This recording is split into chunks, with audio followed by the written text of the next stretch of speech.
মা বাবার সাথে ঈদ করব। ঈদ করার জন্য সবার ঈদের আনন্দটা একসাথে ভাগ করে নেওয়ার জন্য বাড়ি যাচ্ছি। আজকে সারা রাত ঘুমাতে পারি নাই, শুধু বাড়ি যাওয়ার একটা আনন্দ। আমি নিজেই টিকিট পাইনি অনলাইনে, কিন্তু আমি গতকালকে মানে ফেসবুকের মাধ্যমে টিকিট পাইছি। তো এইগুলা তো মানে এই টিকিটগুলো যায় কোথায়? 1 মিনিটের মধ্যে তো টিকিট শেষ হওয়ার কথা না। আগে যেরকম ব্ল্যাকে অনেক দামের টিকিট কিনতে হতো, অনলাইনে হয়তো কম দামে, এটার অনেক সুবিধা হয়েছে, কিন্তু মানে অ্যাভেলেবেল হচ্ছে না। এই জিনিসটাই কষ্ট লাগে। নারীর টানে মা বাবার সাথে ঈদ করব। ঈদ করার জন্য সবার ঈদের আনন্দটা একসাথে ভাগ করে নেওয়ার জন্য বাড়ি যাচ্ছি। বাড়ি যাওয়ার অনুভূতিটা মানে অন্যরকম। এখানে তো মানে ঢাকা শহর তো দম বন্ধ হয়ে আসে। ঢাকা শহর আমার কাছে এমন একটা হয়ে আছে, রিটের শহর, একদম মানে ভালো তো লাগেই না। কখন বাড়িতে যাব, যে আমি 10 দিন আগে টিকিট কাটছি, 10 দিন আগে থেকে আমার ঘুম হারাম, কখন আমি বাড়িতে যাব।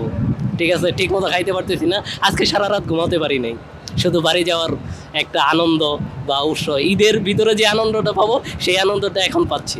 লাগতেছে সবার সাথে ঈদ করবো। নানু বাসায় যাবো না দাদু বাসায়?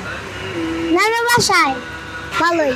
ওনাদের মানে ম্যানেজমেন্টে অনেক কিছুই মানে আছে, ঘাটতি আছে। যেমন অনলাইনে যে টিকিট ছাড়লো, টিকিটটা 1 মিনিট পরে আমরা মানে টিকিট পাইতেছি না, কিন্তু পরবর্তীতে ব্ল্যাকে টিকিট পাইতেছে। আমি নিজেই টিকিট পাইনি অনলাইনে, কিন্তু আমি গতকালকে মানে ফেসবুকের মাধ্যমে টিকিট পাইছি।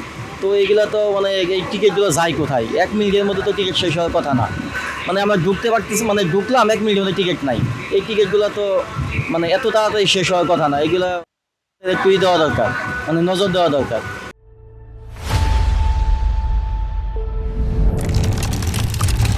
বাড়িতে ফ্যামিলি আছে, সবারই ঈদ আনন্দে যাইতে হয়, সবাই একসাথে ঈদ করার জন্য অনেক অনেক ভালো আছে, অনেক ভালো আছে, কোনো সমস্যা হয় নাই। ট্রেনে টিকিটও পাইছি এবং কি সুন্দরভাবে আসছি, ট্রেনে বইছি, কোনো সমস্যা হয়নি আর কি, অনেক ভালো হয়েছে। এর থেকে অনেক ভালো ভাই, বুঝছেন। আগে যে অনেক প্রবলেম ছিল, বেশি ভিড় ছিল, এখন খুব ভালো। এইভাবে চললে ভালো, বুঝছেন। ভালো, খারাপ না। আসলে অনলাইনে টিকিট পাওয়া অনেক কমপ্লিকেটেড। দেখা যায় ছাড়া মাত্রই ওই সময় অনেক সময় দেখা যায় কম্পিউটার দোকানে অফ থাকে, অনেকেই সবাই তো আর ফোনে করতে পারে না, টিকিট কাটতে পারে না, যেতে যেতে টিকিট শেষ হয়ে যায়। যদি অনলাইন করা হয়েছে দেখা যায় অল্প, আগে যেরকম ব্ল্যাকে অনেক দামের টিকিট কিনতে হতো, অনলাইনে হয়তো কম দামে, এটার অনেক সুবিধা হয়েছে, কিন্তু মানে অ্যাভেলেবেল হচ্ছে না। এই জিনিসটাই কষ্ট লাগে যে আমরা অ্যাভেলেবেল টিকিট পাচ্ছি না। যাওয়া যায়, টিকিট কাটলে ওরকম ঝামেলা হচ্ছে না, যার যার সিটে যেয়ে বসে চলে যাচ্ছে। আর একটু তো ভিড় থাকবেই, ঈদ উপলক্ষে সবাই যেহেতু বাড়িতে যাবে, সবারই বাড়িতে যাওয়া প্রয়োজন, একটু তো ভিড় থাকবেই, এইটুকু অ্যাটাচমেন্ট করে যেতে হয় আর কি, এই আর কি।